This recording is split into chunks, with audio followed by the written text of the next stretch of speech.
السلام علیکم ورحمۃ اللہ وبرکاتہ. سب لوگ خرید سے کہ آج ایک ویڈیو وائرل ہو رہی ہے اور بہت شرمناک بھی ہے اور بہت مزاحیہ بھی ہے. سپریم کورٹ کے جج فائز عیسی جب ایک جوڈیشلی کانفرنس میں سے خطاب کر رہے تھے سبھی سے نے انگلش میں سوال کیا کہ آپ پاکستان کے قانون سے کتنا مطمئن ہے.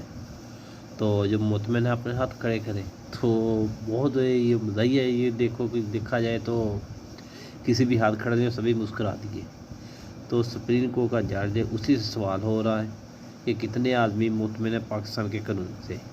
پہ جو میں ویڈیو لگا رہا ہوں دیکھیے اور اپنے رائے کا کمنٹ سیکشن میں جواب ضرور دیے کہ یہ کیا ہے.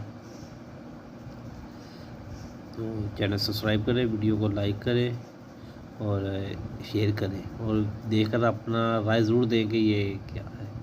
یہ ویڈیو لگی اب دیکھ رہا ہوں. اور فائز عیسی کا آپ کو تعارف کراتا جاؤں. یہ فائز عیسی وہی جس نے 2017 میں تحریک لبیک کے جو پروٹیسٹ کیا تھا ختم نبوت کے لیے, اس کے خلاف بھی فیصلہ اس نے دیا تھا.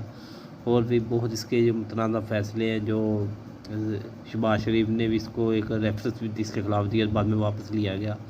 کبھی اسمبلی میں بھی تقریر کر چکا, یہ قومی اسمبلی میں بحال لیا 2-3 منٹ پہلے.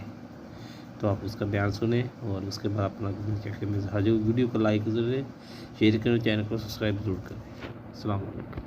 High Court Bar Association, do you think that the actual stakeholder is satisfied with the judicial system? I think I should pose this question to the audience. All those who think are satisfied, please raise their hands.